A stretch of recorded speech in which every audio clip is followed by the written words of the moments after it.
As-tu déjà pris le temps de réfléchir à pourquoi David, le plus grand roi d'Israël, était traité comme un étranger au sein de sa propre maison?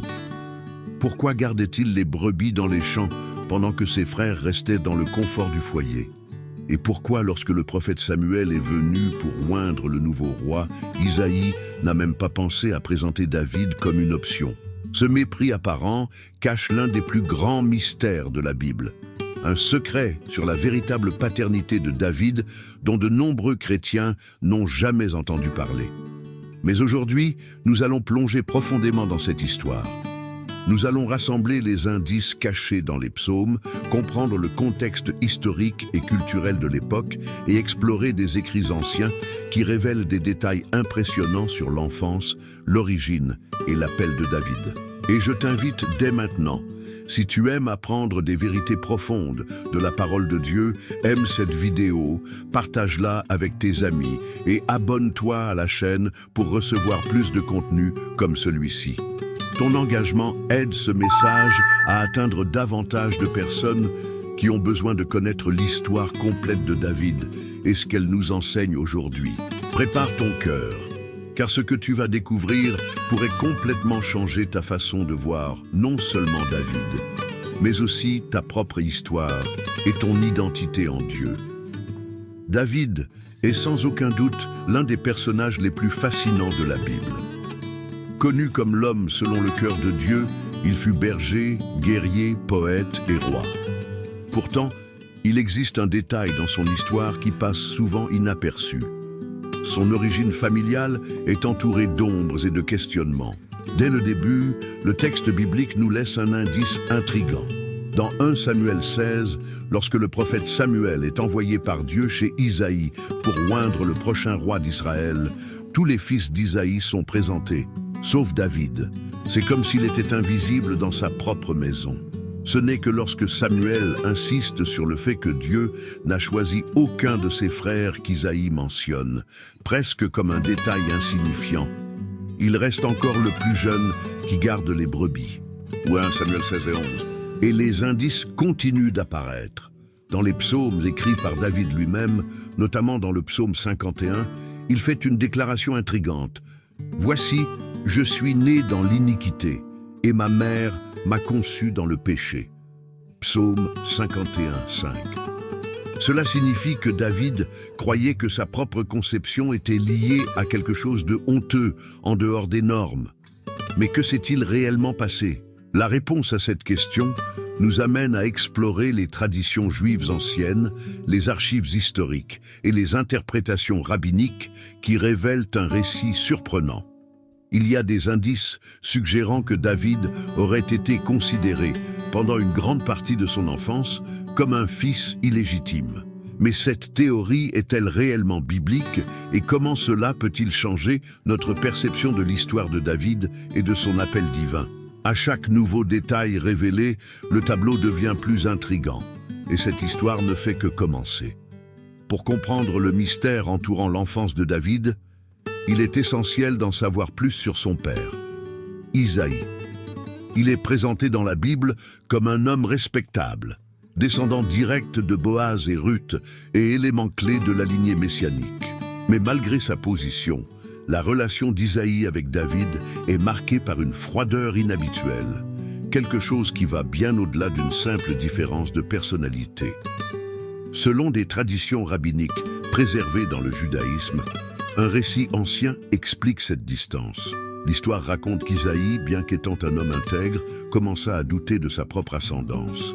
Étant un descendant de Ruth, une Moabite, Isaïe se demandait si sa lignée était vraiment légitime selon la loi de Moïse, qui interdisait l'entrée des Moabites dans l'assemblée d'Israël. Deutéronome 23, 3. Pris dans cette crise d'identité spirituelle, Isaïe aurait décidé de s'éloigner de sa propre épouse, Nitsevet, craignant que sa descendance ne soit entachée par ce doute. Après de nombreuses années, dans un acte de désespoir et de solitude, Nitsevet finit par tomber enceinte de David, une grossesse qui, selon certaines interprétations rabbiniques, fut entourée de suspicion et de honte. Face à cette situation ambiguë, Les frères de David commencèrent à le traiter comme un enfant illégitime, quelqu'un dont la légitimité était constamment remise en question. Il n'était pas perçu comme un véritable héritier de la maison d'Isaïe, mais comme quelqu'un portant une tache de doute sur son origine. Cet arrière-plan expliquerait pourquoi David fut envoyé pour garder les brebis, une tâche solitaire généralement attribuée aux serviteurs et non au fils légitime d'une famille respectable. Cela explique aussi pourquoi, lorsque Samuel arrive, Isaïe ne pense même pas à le présenter. David était, aux yeux de la famille, la honte cachée, l'enfant dont personne ne voulait parler. Ce rejet au sein même de sa maison façonna profondément le caractère de David. Ce fut dans les champs, loin des regards accusateurs, qu'il apprit à chercher Dieu comme son véritable Père. Et c'est précisément cette intimité construite dans le rejet qui prépara David à devenir l'homme selon le cœur de Dieu. Peu de personnages bibliques ont eu le privilège de laisser un témoignage écrit de leur propre voix, de leurs sentiments les plus intimes et de leurs prières les plus personnelles, comme David l'a fait dans les psaumes. Et c'est justement dans ces poèmes et cantiques que nous trouvons des indices bouleversants et révélateurs sur l'enfance solitaire et marquée par le rejet qu'il a vécu. L'un des textes les plus révélateurs est le psaume 69, où David confie « Je suis devenu un étranger pour mes frères, un inconnu pour les fils de ma mère. » Psaume 69, 8. Psaume 27, 10. Mais peut-être que l'indice le plus choquant se trouve dans le psaume 51, où David écrit « Voici, je suis né dans l'iniquité, et ma mère m'a conçu dans le péché. » Psaume 51, 5. Que ce soit à cause des rumeurs autour de Nitzévet, sa mère, ou des doutes de Jessé sur sa propre lignée, le fait est que David a grandi avec une marque invisible de fils illégitime, même si, aux yeux de Dieu, il était exactement l'opposé de cela. Et c'est ici que l'histoire de David devient encore plus impressionnante. Dieu n'a pas choisi David malgré cette origine douteuse. Dieu l'a choisi précisément pour cela. Le Seigneur, qui voit le cœur, a discerné en David un esprit brisé, forgé dans la douleur du rejet, mais assoiffé d'une relation authentique avec Dieu. Chaque psaume qu'il a composé est un fragment de ce parcours de guérison et de transformation. Et c'est pourquoi les psaumes de David résonnent si profondément aujourd'hui chez tous ceux qui se sont déjà sentis exclus, rejetés ou oubliés. Pour comprendre la profondeur de ce qui s'est passé dans l'enfance de David, nous devons entrer dans le monde de la culture juive ancienne. Dans une société fortement fondée sur l'honneur familial, l'origine d'une personne définissait presque tout dans sa vie. Sa position dans l'héritage, sa valeur au sein de la communauté et même sa dignité en tant que citoyen d'Israël. À cette époque, l'honneur de la mère était directement lié à la réputation des enfants. Si une femme était accusée d'infidélité ou concevait un enfant en dehors d'un mariage légitime, cet enfant serait marqué à jamais. Et c'est précisément dans ce contexte que surgissent les rumeurs sur Nitzévet, la mère de David. Bien que la Bible ne raconte pas explicitement l'histoire de Nitzévet, des récits rabbiniques préservés dans le Talmud et les traditions juives pointent vers une narration impressionnante. Selon ces récits, Jessé aurait traversé une profonde crise spirituelle en se demandant si sa lignée, en tant que descendant de Ruth, était réellement pure selon la loi de Moïse. Consumé par ce doute, il s'est éloigné de Nitzévet, évitant toute relation conjugale avec elle pendant une longue période. La tradition raconte que, dans un moment de désespoir et de tristesse, Nitzévet serait tombée enceinte, et cette grossesse est devenue un véritable scandale au sein de la maison de Jessé. Les propres frères de David croyaient qu'il était le fruit d'une trahison, un fils illégitime, un symbole de honte. Même si Nitzévet n'avait pas commis d'adultère et que la conception de David avait eu lieu au sein du mariage, la simple suspicion a suffi pour étiqueter David comme l'enfant de la honte. Dans une culture où la réputation féminine et la légitimité masculine étaient des trésors intouchables, David a grandi comme un étranger dans sa propre maison, un enfant marginalisé. portant le poids d'un doute qu'il n'avait lui-même pas créé. Et voici le point clé. Dieu a choisi David précisément dans cet endroit de rejet et d'humiliation. Alors que sa famille voyait un bâtard, Dieu voyait un roi. Alors que ses frères voyaient une honte familiale, Dieu voyait un adorateur qui ramènerait l'arche à Jérusalem. L'histoire de Nitsévet et les rumeurs sur sa maternité nous enseignent quelque chose de profond sur la manière dont Dieu voit l'être humain. Il ne choisit pas selon les apparences, mais regarde directement le cœur. Et le cœur de David, même blessé par le rejet, battait pour Dieu. C'est la question qui plane sur toute cette histoire. Après tout, David était-il un fils légitime ou un bâtard caché? Si nous regardons uniquement le texte biblique, il y a plus de questions que de réponses directes. La Bible ne fait pas d'accusation explicite contre Nitsévet, ni ne déclare David comme un fils illégitime de manière claire. Cependant, la façon même dont il est traité dans sa maison, oublié par Jessé, méprisé par ses frères et relégué au champ comme quelqu'un sans valeur, suggère qu'il y avait quelque chose d'anormal dans son origine. L'honneur de la famille était quelque chose de sacré. Une tache d'illégitimité ne s'effaçait pas facilement. Et les enfants considérés comme bâtards, appelés mamzerim en hébreu, étaient constamment rejetés, exclus des positions d'influence et même privés de certains droits religieux et sociaux. Si David portait ce stigmate, même de manière injuste, cela expliquerait pourquoi il avait été relégué à la garde des moutons, la tâche la plus simple et humble possible, éloigné des affaires importantes de la famille. Mais voici un détail incroyable dans cette histoire. Même si les hommes l'avaient rejeté, Dieu n'a jamais rejeté David. Au contraire, le Seigneur a tenu à choisir précisément celui qui avait été oublié, ignoré, méprisé. Lorsque Samuel arrive dans la maison de Jessé pour oindre un nouveau roi, c'est comme si Dieu disait « Vous avez peut-être ignoré cet enfant, mais moi, je le connais par son nom. C'est lui, mon élu. » Un enfant qui grandit dans un environnement où l'amour et l'acceptation sont rares est forcé de chercher quelque chose de plus profond, quelque chose qui transcende les limites humaines, l'amour inconditionnel de Dieu. Et c'est dans cet endroit de solitude, loin de l'approbation de sa famille et des regards jugeurs de ses frères, que David est devenu l'un des plus grands adorateurs de l'histoire biblique. Ce que beaucoup ne réalisent pas, c'est que le rejet que David a expérimenté a servi de carburant spirituel pour son parcours avec Dieu. Alors qu'il était laissé derrière dans les champs, tandis que ses frères jouissaient de la présence de leur père, David s'est consacré aux soins des brebis, mais surtout, il s'est consacré à la recherche de Dieu. La solitude ne l'a pas brisé.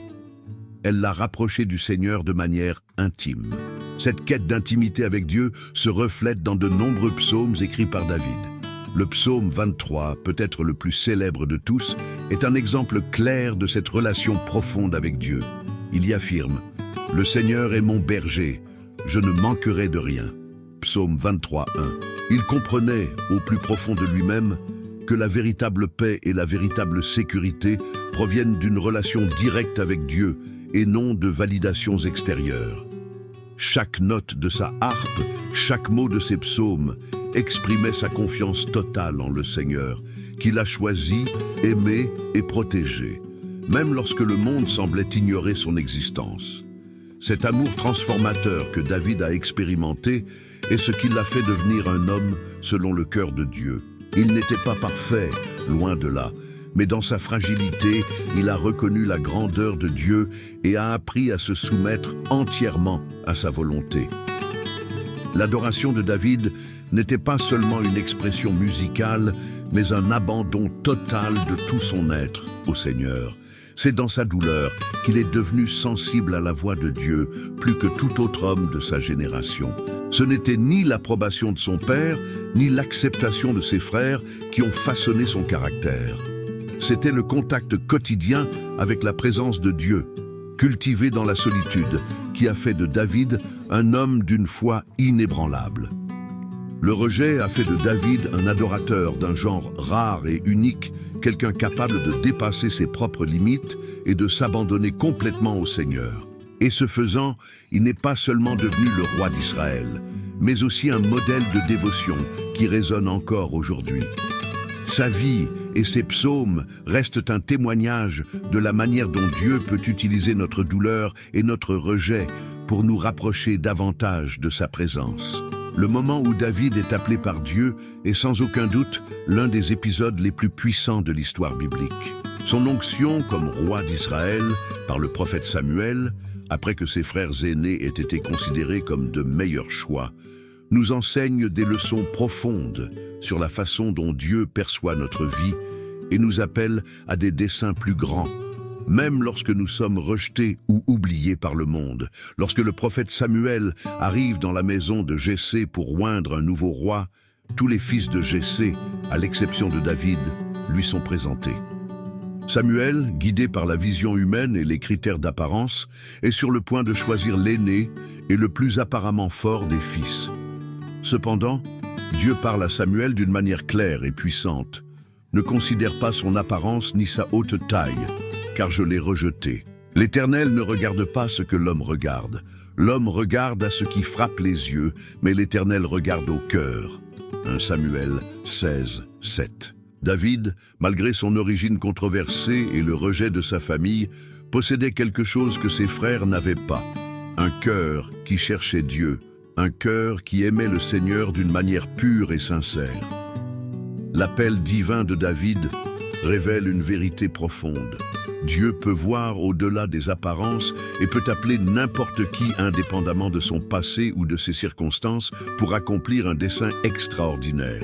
Cela est un grand réconfort pour nous tous, qui parfois nous sentons insignifiants, oubliés ou sans valeur.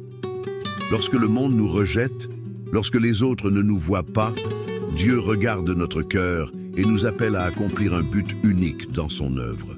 David a été appelé non pas parce qu'il était parfait, mais parce qu'il était disposé à obéir à Dieu et à faire confiance à son plan, même lorsqu'il ne comprenait pas totalement ce qui se passait.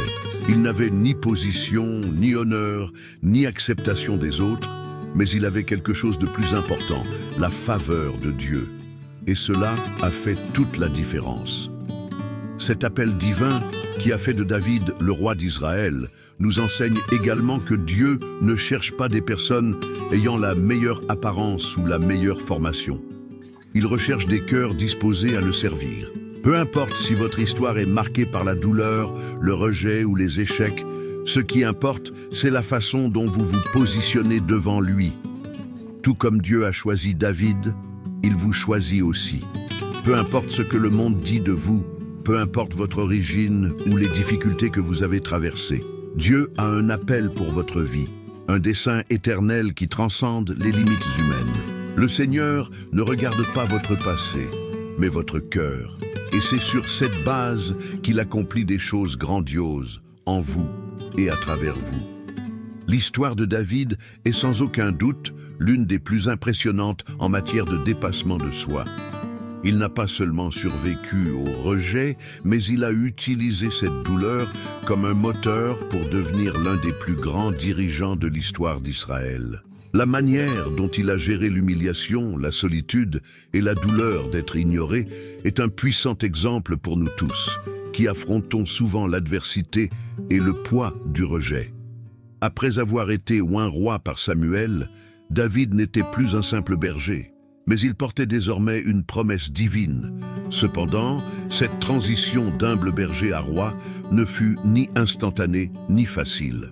Bien qu'il ait été choisi par Dieu, la promesse était encore lointaine, et David a dû traverser une longue période d'épreuves et de défis. Tout d'abord, il fut poursuivi par le roi Saül lui-même, qui, rongé par l'envie, voyait en David une menace pour son trône. David a dû vivre en fugitif, se cachant dans des cavernes et étant traqué par une immense force militaire. Pendant ces années de persécution, il aurait pu choisir la voie de la vengeance et du ressentiment. Mais au lieu de cela, David a choisi de faire confiance à Dieu et de croire qu'il accomplirait ses promesses au moment opportun. C'est durant cette période de douleur et de rejet que David a réellement développé sa capacité à diriger avec humilité et miséricorde. Même lorsqu'il eut l'occasion de tuer Saül, qui était à sa merci, David refusa de lever la main contre lui, déclarant « Qui suis-je pour lever la main contre loin du Seigneur ?» 1 Samuel 26, 9. Il savait que Dieu, le véritable roi, contrôlait la situation et que la vengeance appartenait à Dieu, non à l'homme. C'est cela qui a fait de David un dirigeant incomparable. Il ne gouvernait ni par la peur, ni par la force, mais par la sagesse et la confiance en Dieu. De plus, la manière dont David a géré son rejet l'a également préparé à être un leader compatissant. Il savait ce que c'était que d'être méprisé, ignoré et dévalorisé. Cela l'a rendu plus sensible à la souffrance des autres, ce qui l'a aidé à diriger Israël avec un cœur brisé et tourné vers le bien-être du peuple. À de nombreux moments, il s'est montré comme un véritable berger pour sa nation, prenant soin des besoins du peuple avec dévouement, malgré ses propres défis personnels. Lorsqu'il est finalement devenu roi d'Israël, David n'a pas été un roi tyrannique ou égoïste, mais un roi selon le cœur de Dieu. Il prenait des décisions en fonction de la volonté de Dieu, recherchant toujours la justice, la miséricorde et la vérité. Son leadership était marqué par l'humilité, un repentir sincère et une quête incessante de la volonté de Dieu pour son peuple. David nous enseigne ainsi une leçon profonde sur la manière de surmonter le rejet et d'utiliser la douleur pour façonner notre caractère. Peu importe à quel point nous avons été rejetés ou humiliés, Dieu peut transformer ces expériences en quelque chose de puissant pour son dessein. Tout comme David, nous pouvons apprendre à faire confiance à Dieu, même lorsque les promesses semblent lointaines. Et nous pouvons utiliser nos blessures comme un moyen de devenir des leaders plus compatissants et plus efficaces au service des autres. David n'est pas seulement devenu un grand roi, mais aussi un exemple de leadership serviteur et fidèle. Sa vie nous enseigne que la véritable grandeur ne vient ni de la position ni du pouvoir, mais de la disposition à servir Dieu et les autres avec un cœur pur et rempli de compassion. David n'est pas seulement un chapitre de l'histoire d'Israël, il résonne à travers toute la Bible et continue d'impacter nos vies aujourd'hui. Parmi toutes les figures bibliques, David est l'une des plus complexes et inspirantes, car sa vie est un mélange de grandeur et d'échecs, de victoire et de repentir. Mais c'est précisément cette humanité, combinée à sa confiance en Dieu, qui fait de lui un exemple intemporel de foi, de leadership et de réorientation. L'une des caractéristiques les plus marquantes de David est l'alliance divine conclue avec lui. Dans 2 Samuel 7,16, Dieu promet à David que sa lignée serait établie pour toujours et que l'un de ses descendants régnera éternellement sur le royaume d'Israël.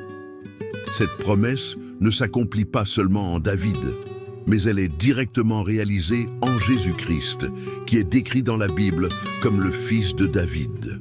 Dans l'évangile de Matthieu, Jésus est appelé fils de David à de nombreuses reprises. Et cette référence n'est pas seulement une connexion généalogique, mais une confirmation que Jésus est venu accomplir la promesse faite à David. Un royaume éternel, une autorité qui ne serait jamais ébranlée. David, donc, n'a pas seulement fondé une dynastie terrestre, mais sa vie pointe vers l'accomplissement de la promesse messianique. En Jésus, nous trouvons la réalisation de tout ce que David représentait. Un dirigeant selon le cœur de Dieu, un roi qui ne gouvernerait ni par la force ni par la violence, mais par la justice et la miséricorde, et un roi dont le règne serait éternel. En outre, David se distingue également par son authenticité avec Dieu. Il n'a jamais caché ses fautes ou ses échecs, mais a toujours cherché à restaurer sa relation avec Dieu. Même lorsqu'il a commis de grandes erreurs, comme le péché avec Bathsheba et la mort d'Uri, il n'a jamais abandonné sa foi dans le pardon de Dieu. Le psaume 51, écrit par David après son péché, est l'un des témoignages les plus puissants de repentance et de quête de pureté devant Dieu. « Crée en moi un cœur pur, ô Dieu, et renouvelle en moi un esprit droit. » Psaume 51, 10. L'héritage de David ne réside pas seulement dans ses victoires et ses conquêtes, mais aussi dans la manière dont il a géré ses échecs, revenant toujours vers Dieu avec humilité et contrition. Sur le plan personnel, David nous enseigne également l'importance de l'adoration. Il n'était pas seulement un roi, mais aussi un adorateur. Ses psaumes, composés pour louer et glorifier Dieu, sont encore aujourd'hui une source d'inspiration pour l'Église universelle. David était un homme qui comprenait que le véritable leadership commence à l'autel de l'adoration et que la plus grande responsabilité de tout dirigeant est de sanctifier et de louer Dieu. Sa vie fut, en fin de compte, une vie d'adoration constante et de recherche de la présence de Dieu. Enfin, David nous enseigne l'importance de la confiance en Dieu, même au milieu de défis impossibles. Depuis son affrontement avec Goliath jusqu'à sa fuite devant Saül, David a toujours fait confiance à la providence divine, croyant que, quelles que soient les circonstances, Dieu était avec lui. Cet esprit de confiance est quelque chose que nous pouvons tous appliquer dans nos vies, en particulier en temps de crise, comme un rappel que notre force vient de Dieu et non de nos capacités humaines. David a laissé un héritage de foi, de repentance, d'adoration et de leadership. Sa vie, marquée à la fois par la miséricorde de Dieu et par ses propres faiblesses humaines, nous enseigne que peu importe où nous sommes, ce que nous avons traversé ou ce que nous avons fait, Dieu peut transformer nos vies, restaurer notre cœur et nous utiliser puissamment pour son dessein. Aujourd'hui, David nous met au défi de vivre avec un cœur qui cherche Dieu avant tout, de diriger avec humilité et miséricorde et de ne jamais perdre espoir, même face à nos erreurs et nos échecs, car la grâce de Dieu est plus grande que toute transgression. Tout au long de son histoire, David nous a montré que, quelles que soient les circonstances extérieures ou nos propres fautes, la fidélité à Dieu et la recherche incessante de sa présence sont ce qui définit réellement notre valeur et notre destinée. Depuis son rejet dans sa jeunesse jusqu'à son ascension sur le trône d'Israël, il a vécu une vie marquée par la confiance en Dieu, l'adoration authentique et l'humilité face à ses erreurs.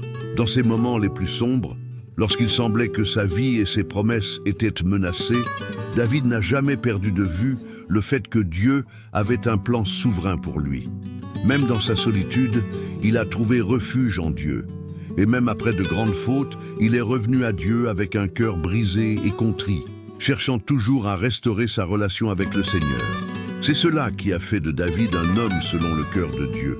Sa capacité à se repentir, à rechercher Dieu avant tout et à faire pleinement confiance à ses promesses. Aujourd'hui, David continue de nous inspirer de multiples façons.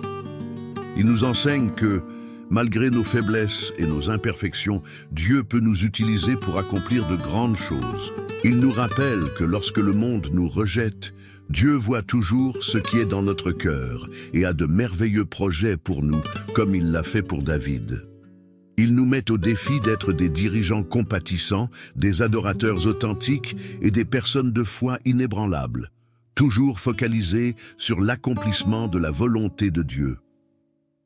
En réfléchissant à la vie de David, nous sommes appelés à marcher avec confiance sur le chemin que Dieu a tracé pour nous.